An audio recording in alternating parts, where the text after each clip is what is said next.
Audio Jungle.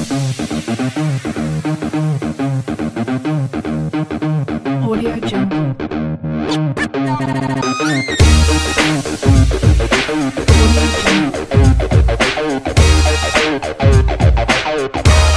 Audio Jungle.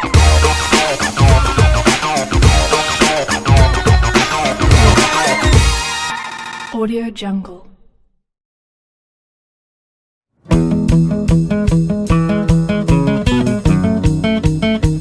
Oke, kedudukan elemen visual dalam periklanan itu sama pentingnya dengan elemen copywriting atau storyline. Kenapa penting?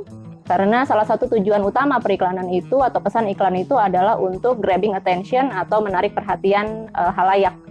Kenapa? Karena otak manusia itu memang memproses elemen visual itu jauh-jauh lebih cepat daripada harus memproses pesan dalam bentuk teks. Sehingga selain lebih cepat untuk menarik perhatian halayak, juga karena elemen visual itu diproses di otak sampai mayoritas 90%, otak kita tuh memproses informasi dalam bentuk visual. Dan kalau sudah mudah untuk diingat, tentunya pesan iklan akan lebih mudah untuk melibatkan atau mengengage audiensnya. Dan kalau audiensnya sudah bisa terengage oleh pesan iklan tersebut, tentunya akan membantu dalam proses konversi yang tadinya halayak menjadi pengguna sebuah brand atau konsumen sebuah brand.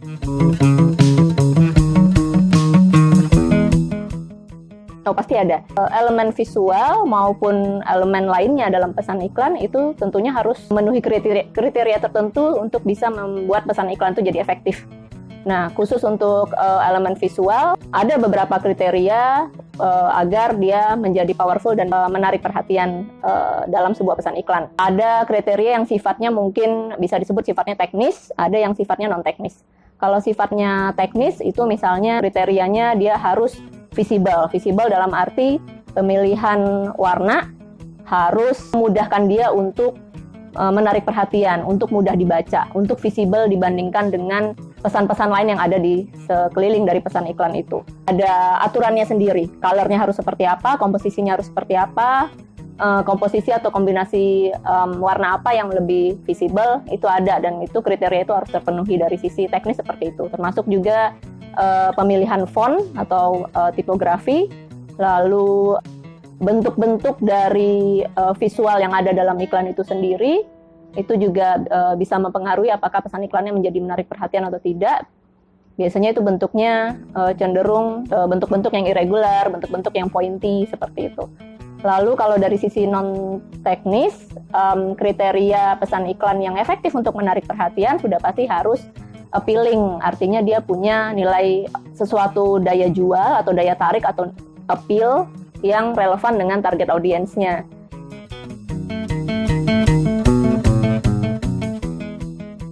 Oke, mungkin kita bicara kompetensi maksudnya ya. Ya, kompetensi seorang praktisi iklan terkait dengan elemen visual ini. Kalau dia seorang graphic designer gitu dalam konteks periklanan, berarti dia harus menguasai skill atau kompetensi baik itu dari sisi teknis maupun non-teknis.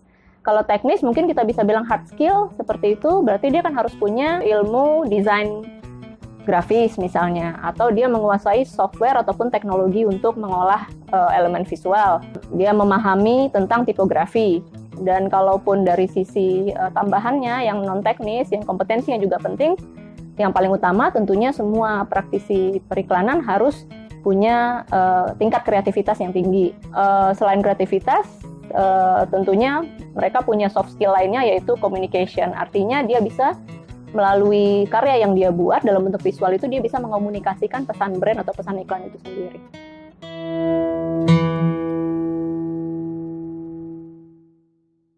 Pengalaman menariknya itu dalam hal elemen visual itu biasanya selalu terkait dengan proses memvisualisasikan ide-ide ya atau konsep atau storyline yang sudah kita develop pada saat proses brainstorming ataupun briefing.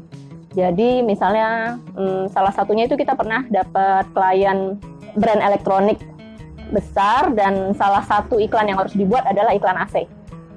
Salah satu feature yang mau mereka highlight dalam iklan itu adalah bahwa AC tersebut memiliki kemampuan untuk menyesuaikan secara otomatis kinerja AC-nya dan tingkat dingin AC-nya sesuai dengan aktivitas orang yang berada di ruangan dan jumlah orang yang berada di ruangan tersebut. Nah, dalam storyline itu sebagai copywriter, saya membuat beberapa skrip. Salah satunya adalah bahwa tingkat dingin itu ditentukan dari jumlah peri dingin seperti itu. Peri dingin yang ada di AC tersebut, yang jumlahnya bisa berkurang ataupun bertambah sesuai dengan aktivitas dan jumlah orang di dalam ruangan.